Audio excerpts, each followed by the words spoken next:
Thank you, Linda. Excuse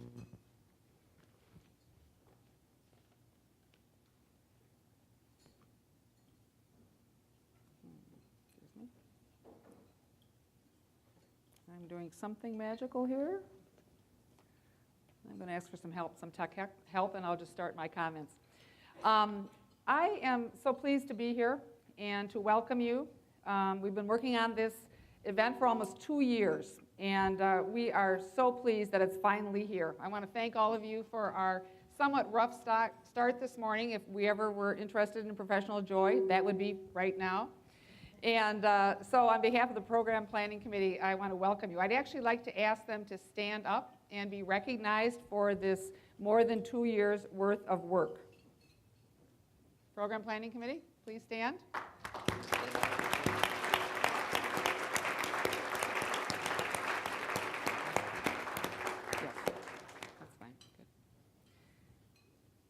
Their names are in your program.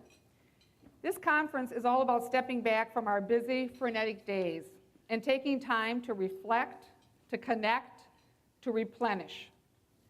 This has been quite the week for some of you. I know CMS made a surprise visit to one of our institutions in the Twin Cities. I also know that another colleague in the room was delightfully surprised on Tuesday by a Joint Commission showing up. So planfulness only goes so far, again, as we saw this morning. So we are going to be open to flexibility, to openness, to new experiences, to adapting, in short, to a joyful experience, however it evolves over the next couple of days. There's always something that is present in the environment that is going to be stressful. So the goal can't be, let's have a stress-free environment or life. Let's find ways to think about it differently, to reframe it, and then to adjust to whatever it is that we and our colleagues can bring to bear. This event gives us an opportunity to remember what it is that brought us to our individual professions and disciplines, and what gives us joy, even in challenging times. And then to carve out some precious time and learn with and from each other. I'd like to give a little history about the summit, because it's a very unique, we think, experience, not just educational, but experiential event. The first summit was held in 2004, but planning began way before that, 2001 or so. And the impetus was a recognition that I had and others that some of our nursing leaders who should be known by first name within the nursing profession, and I'll describe how this event has evolved, should have been known by our students by their first names. And yet when I mentioned some of my mentors, some of the great men and women who led our profession, the students looked back at me blankly. And I thought, this is not good. They should recognize those who came before us, the men and women who have carved the path in nursing. And so we, together, a group of us, we worked closely, the School of Nursing, with Creative Healthcare Management to identify 6 sages who were internationally known in nursing that could be recognized by their first names. And actually, I'm very proud to say that one of those co-creators and first sages is here. Would you please stand, Marie? Marie Manthe.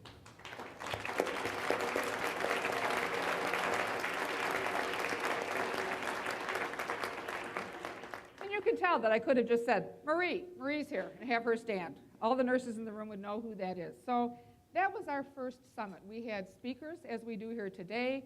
We had sages, and the sages were 6 nursing leaders, again, that would be known around the world almost by their first names. It was a great success, and people said, when are we having the next? And we thought, well, we can't do leadership every single year, and it's only every 2 or 3 years that we host a summit. So the group got together and said, what's another pressing issue that would draw people to withdraw from the freneticness of your daily lives and really examine in detail? And so we chose the topic of social justice.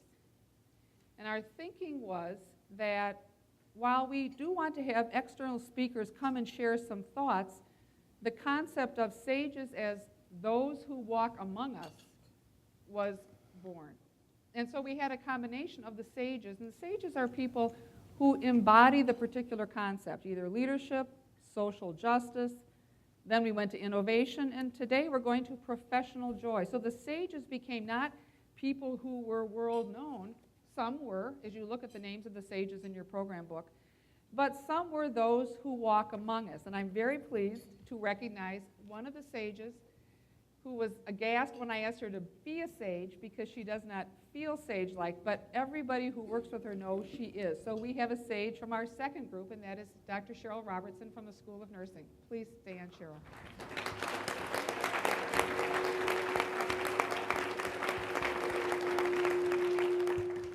And so the concept of sages evolved into a combination of people who have long careers and then those who maybe have been in their particular professions, and still it was largely a nursing group. The third summit that we had in 2009 coincided with our School of Nursing's 100th anniversary, and we're very proud of our legacy in the School of Nursing of innovation and transformation and creativity. So the theme was innovation. And we had leaders in nursing such as Loretta Ford, who started the nurse practitioner movement, Ruth Lubick, who is called the mother of American midwifery. And so we had, again, a combination, and we were trying to move into more and more of an inclusive kind of an approach, purposefully trying to invite people who were not nurses, because we can learn certainly from each other, but we often get different ways to think from colleagues who maybe share a passion, but not the same profession.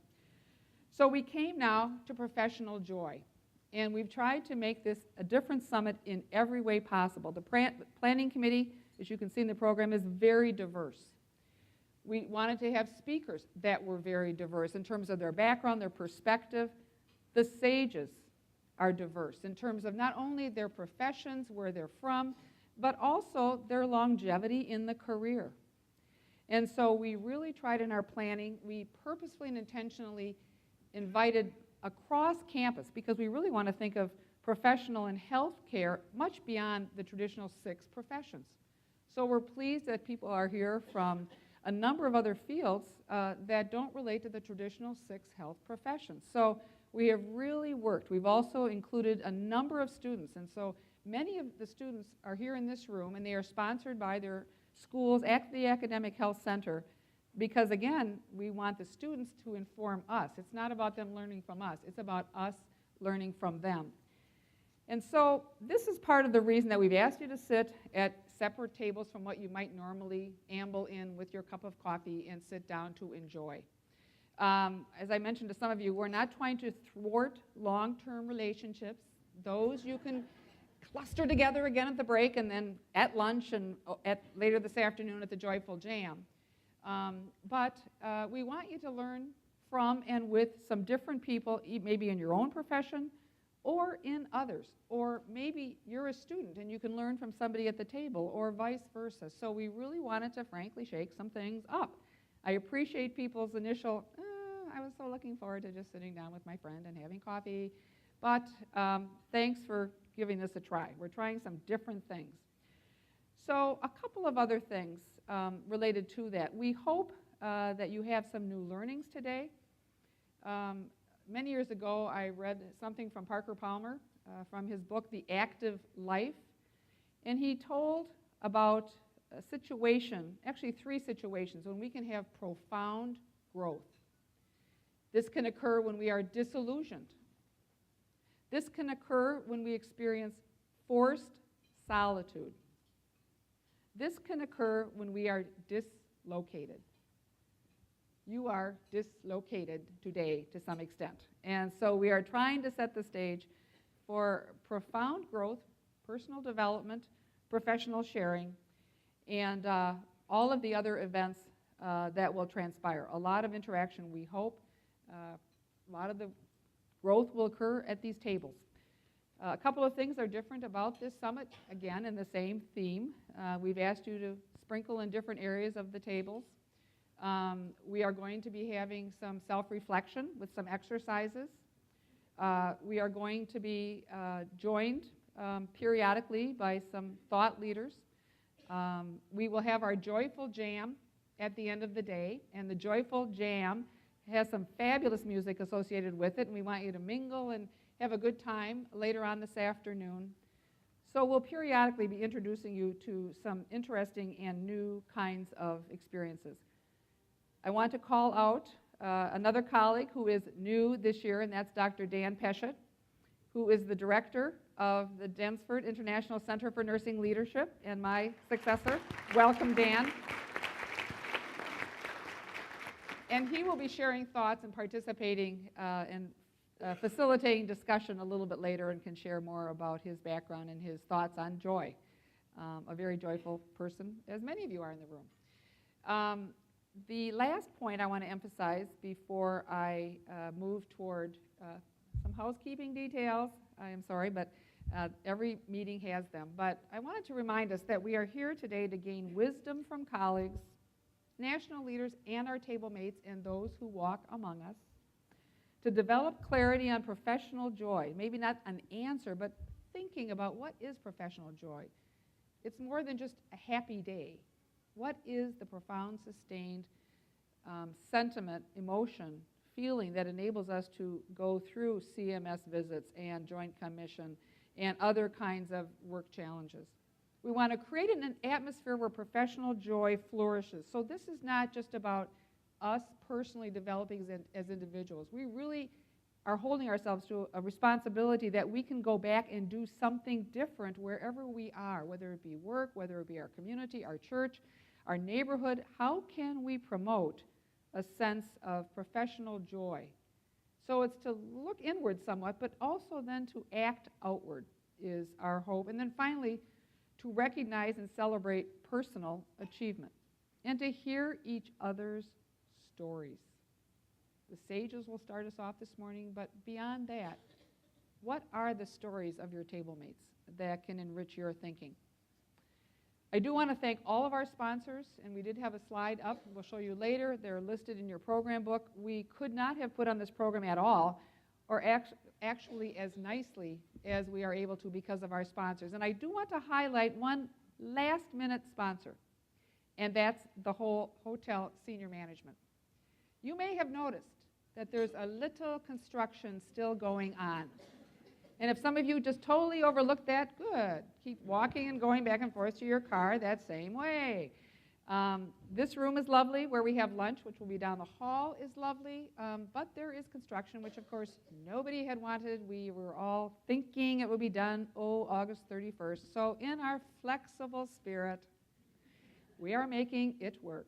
So in talking with the senior manager, they do feel badly that things aren't totally as we experienced at the registration and with some of the obvious signs of construction. So what they have volunteered to do, and so they are a last-minute sponsor, they have volunteered to cover our lunch today.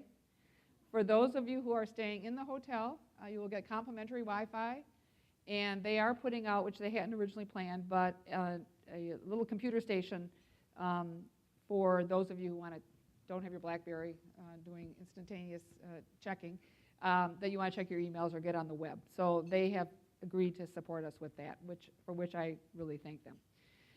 There's one last computer out there that those of you who haven't done your value sort would still have time today to do it. We have a computer out there, and we need those by the end of the day. So if you've left them in your hotel room or in your purse or whatever, get them to us at that little basket out in the front, because that'll serve as the basis for our discussion tomorrow morning. And as one said, it was very informative. Now I have a clearer sense of what my values are. And they may change a little bit maybe. So the housekeeping details, and then I will be pleased to introduce our Dawn Bazarko, who will introduce our keynote speaker. The housekeeping details, those of you, 99% of you have black lanyards. Some of us, which I don't have mine on, but Dr. Brian Anderson will proudly show you his red lanyard.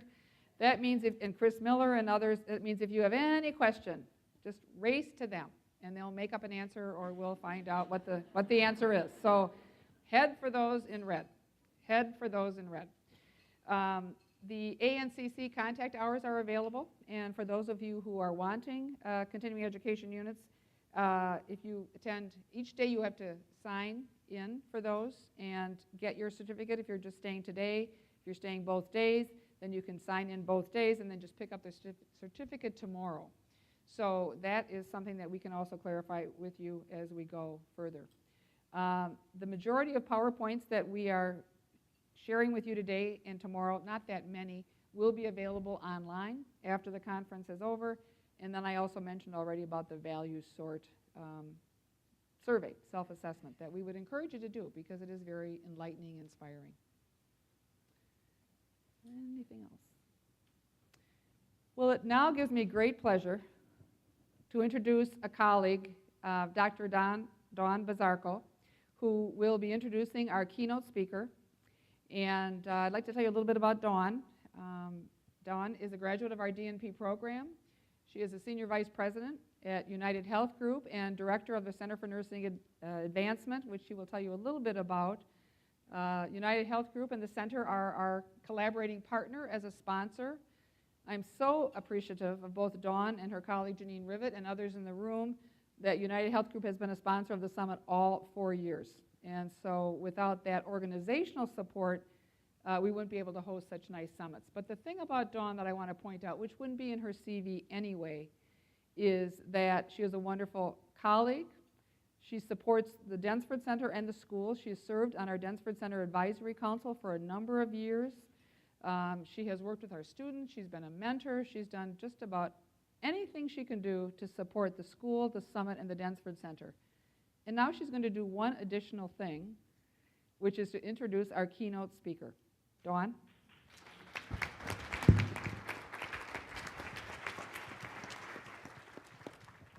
Thank you, Joanne.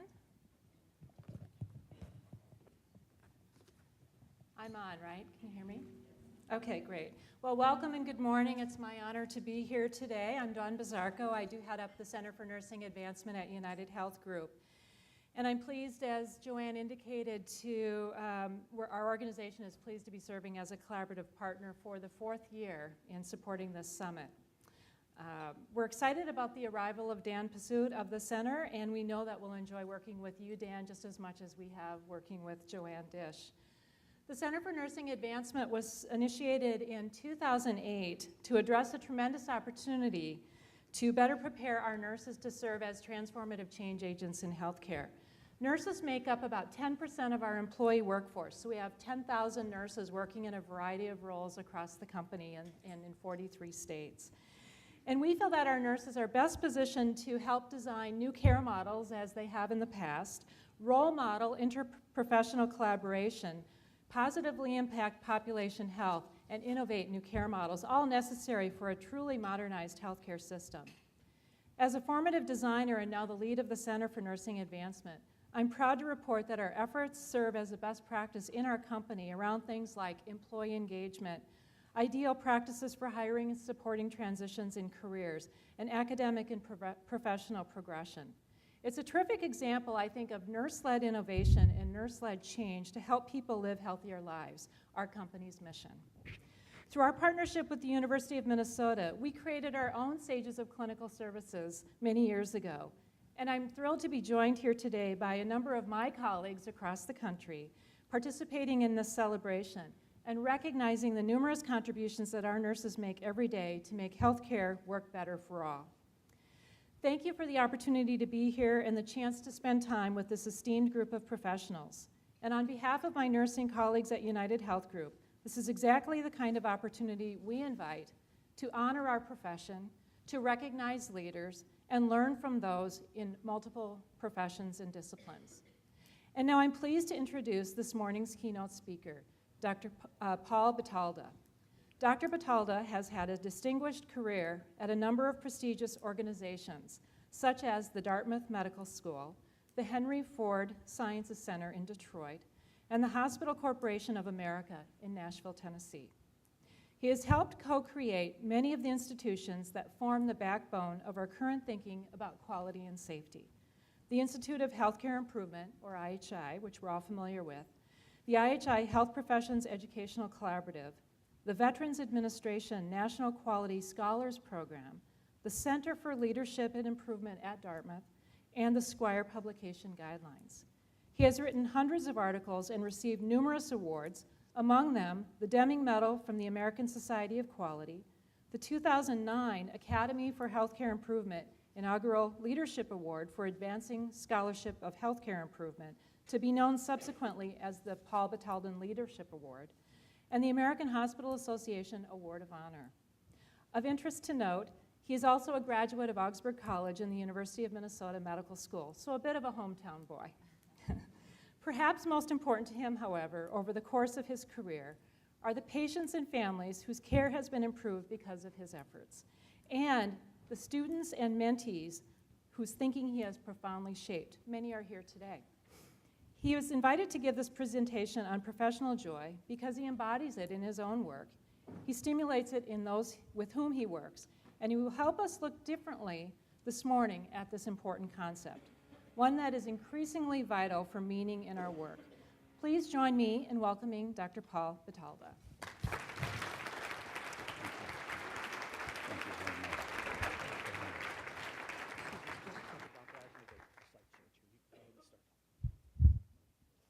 Thank you. It's nice to be with you this morning. Some time ago, Joanne and I and a few others began meeting for 1 week in the summer in what we called a summer camp. And we invited people from different disciplines to learn together over that week. One of the things that I took away from that experience was how much I could learn if I actually opened myself up to considering things from a different perspective or from the wisdom of a different discipline. And so today, as Joanne has said, and as this room typifies, we're going to have one of those experiences as well. And I know how much it can mean, so I'm glad to be a part of this.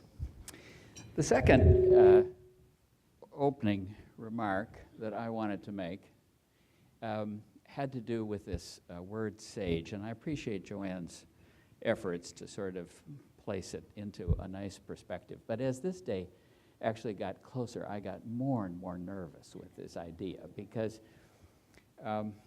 it didn't quite fit my own understanding of myself and what I was to be a part of. And then I came across this definition that said, sage, lends character to stuffing.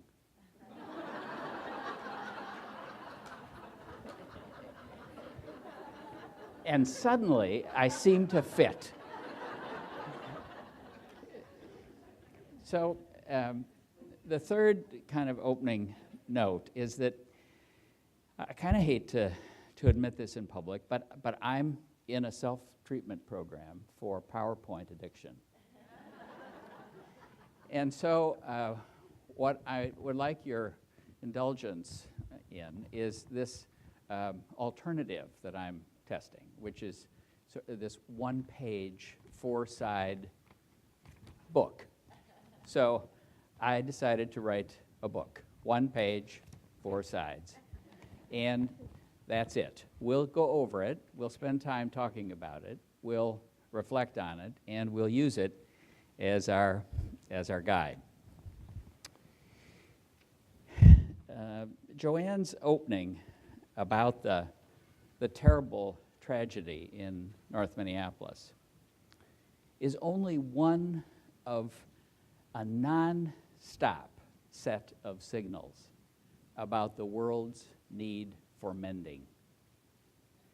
And it's possible to become obsessed with cataloging and filing and being aware of the very last minute signal about that world need.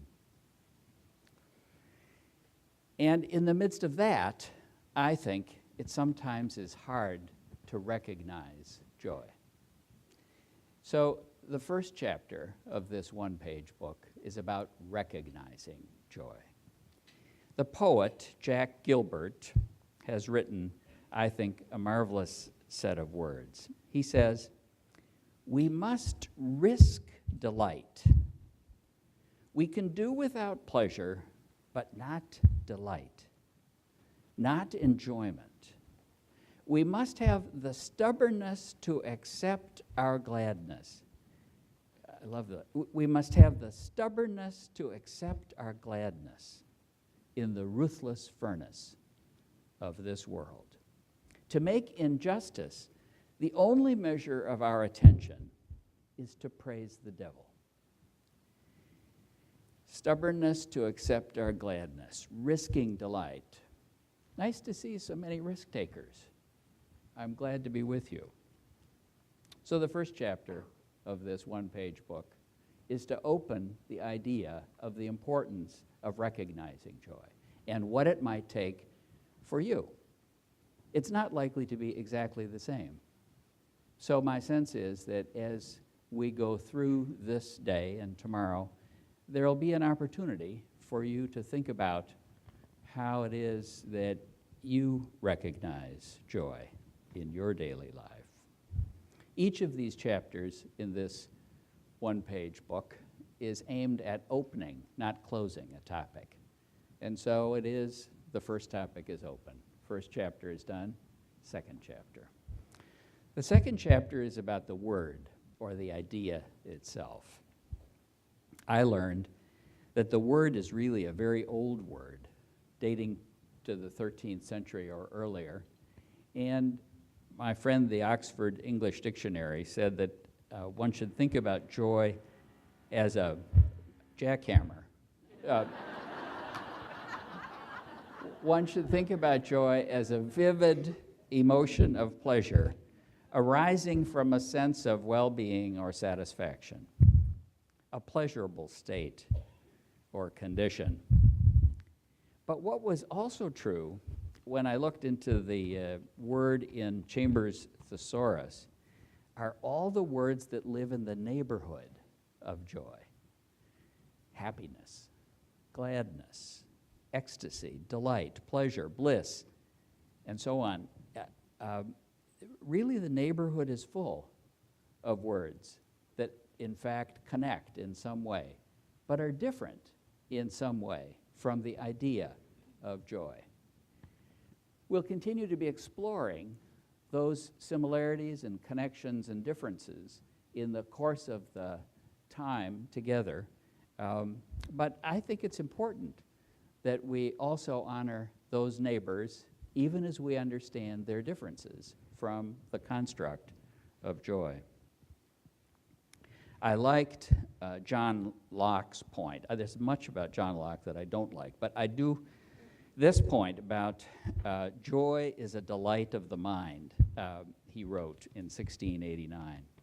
And this guy, Adam Polke, has written a fascinating book called The Story of Joy. And I found this book to be really a very interesting one to sort of work my way through as I was anticipating what I might open up with you this morning. But he says that the Stoics believed that joy was not only an inner state, but it was also an intellectual attitude. An attitude that involved judgment and belief, and it was distinguished by an orientation towards a good, something good, a good. And it was John Milton who said that all joys are grounded in some perception of a power or good higher than the self. But I thought Thomas Hobbes nailed it when he said, joy is the experience of desire laid at least temporarily to rest. Joy is the experience of desire laid at least temporarily to rest. Now, Patke talks a lot about, he's a professor of literature at William and Mary, so he would, and of course, be talking about lots of different sources in literature about and stories about joy and so on. But he said stories of joy tell us that joy is not the result of individual agency. It comes to us, and it tends to come as a surprise. Joy is the surprise that sustains and completes. And I was thinking about that, and I was thinking about the joy in my life. And I didn't have any six-step plan to get to it. I mean, there wasn't, it was sort of, as I realized it, it was this, It was the stuff that had entered my life, and I'd been a player, but it wasn't that I had engineered it into reality. It didn't come because of my adherence to a set of joy steps as I was sort of working my way toward this time when I experienced joy. What I found fascinating in the Greek language, there's very different cultural languages for joy, and each culture, it seems to me, has something close to the way in which it describes what we might describe as joy. But in the Greek language, joy has this word chara. Should I move this microphone down? It seems to be awfully bright. Okay. I got nervous. Is that better now? Okay. Thank you. Still seems a little bright. Can you turn it down a little bit? I'll talk up a little bit so that every breath isn't. Okay. So in the Greek language, the word for joy is chara. It's etymologically connected to, and sometimes not clearly distinguished from, grace, charis, the gift that is freely given. And both seem to suggest this relational character of joy and grace. And it's very interesting to me that the words should be so closely connected. Of course, that they were closely connected doesn't necessarily mean that they mean the same thing. But I thought that this word, joy, was an interesting word. It's been around and it's created a neighborhood. It attracts a lot of different neighbors, and it's an experience, I think, as Hobbes said, beyond ourselves and of our desires laid temporarily to rest. Okay, second chapter. Third chapter. What I'd like to do here is to open this idea about the neighborhood of joy, the words around joy. Patke said, happiness is a technology of the self. And I thought to myself, oh my God. I mean, he said, joy, by contrast, is a partial loss of self, linked more generally to the flourishing of community. And I was pondering that, and then I was on an airplane, and courtesy of Delta, I got this little ad from the Delta flight magazine from the Atlanta Center for Cosmetic Dentistry. And the quote that I have here, in addition to the typo, is the actual quote. So it says, "Our goal is to design a smile that avoids detection and looks natural and beautiful. Changing your smile is a significant decision that affects your appearance, well-being, and confidence. Trust your smile to someone who performs smile designs every day." Suddenly, this idea of happiness being a technology of the self seemed to be more sensible than I had first thought it was. It is really interesting. She obviously had consulted herself. I mean, she has a very engaging smile. The problem is you can detect it. I mean, but at any rate, the noun happiness is actually of more recent origin. It's a couple hundred years younger than the word joy. But again, from Hobbes, individuals most often take joy not in themselves, but on the contrary, in temporarily losing themselves within some larger collective or social organism or current of life. Joy comes to us, and it tends to come as a surprise. Joy is the surprise that sustains and completes. Well, I could go on, but I actually fell in love with C.S. Lewis's quote. He said, "Joy is never in our power, and pleasure often is." And I thought he nailed it as well. My sense is that these words that live in the neighborhood of joy are going to be the subject of your conversation and further deliberation as we go forward. The speakers and the sages and others are going to work around in this territory of the neighborhood as well as in the work of the word joy. So my sense is that they'll you'll develop a much better idea than what I've tried to open up here this morning by the time tomorrow noon arrives. But I want us to invite and to consider bridging between some of these ideas about joy and its neighbors and the world of professional work. And to do that, I'd like to enlist the help of the poet Marge Percy. Now, this poem that she's written is about the interweaving of work and its processes and outcomes.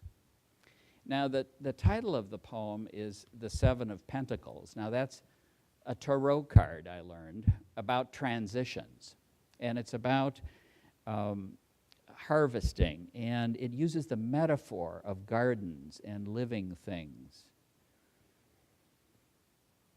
Seven of Pentacles.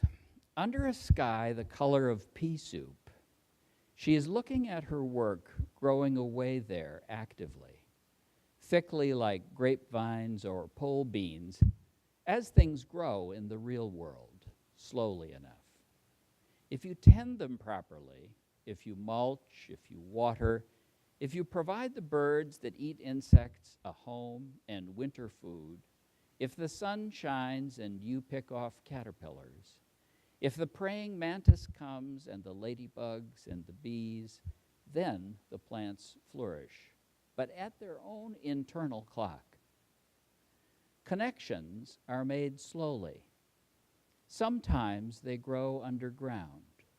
You cannot tell always by looking at what's happening. More than half a tree is spread out in the soil under your feet. Penetrate quietly as the earthworm that blows no trumpet. Fight persistently as the creeper that brings down the tree. Spread like the squash plant that overruns the garden. Gnaw in the dark and use the sun to make sugar. Weave real connections. Create real nodes. Build real houses. Live a life you can endure. Make love that is loving. Keep tangling and interweaving and taking more in.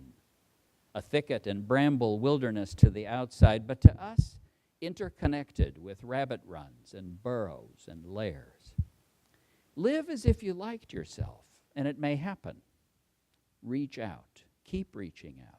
Keep bringing in. This is how we're going to live for a long time. Not always. For every gardener knows that after the digging, after the planting, after the long season of tending and growth, the harvest comes. So another poet, Irish poet, William Yeats said, "We make out of the quarrel we have with others rhetoric, and out of the quarrel we have with ourselves, poetry." What I would like you to do is to take some minutes and make some notes to yourself about the connections that the words of this poem evoke as you think about this connection between the importance of joy and professional work. I'll keep time. It will take about 5 minutes. But I'm going to read the poem again one more time, because now you know the assignment. You're going to pick out what it is that sort of finds you as you are trying to think about this bridge between the importance of joy and professional work. The Seven of Pentacles. Under a sky the color of pea soup, she's looking at her work, growing away there, actively, thickly like grapevines or pole beans, as things grow in the real world, slowly enough.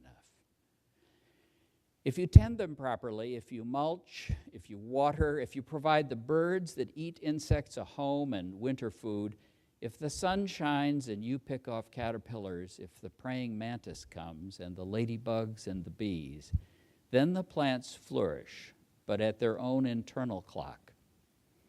Connections are made slowly. Sometimes they grow underground. You cannot tell always by looking at what's happening. More than half a tree is spread out in the soil under your feet. Penetrate quietly as the earthworm that blows no trumpet. Fight persistently as the creeper that brings down the tree. Spread like the squash plant that overruns the garden. Gnaw in the dark and use the sun to make sugar.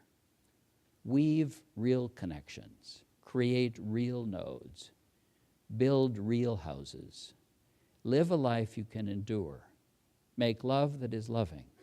Keep tangling and interweaving and taking more in. A thicket and bramble wilderness to the outside, but to us, interconnected with rabbit runs and burrows and lairs. Live as if you liked yourself, and it may happen. Reach out. Keep reaching out. Keep bringing in. This is how we're going to live for a long time. Not always, for every gardener knows that after the digging, after the planting, after the long season of tending and growth, the harvest comes. So work on the bridging between the importance of joy and professional work, using the metaphors that the poet uses. Think about those. Take 5 minutes. Go.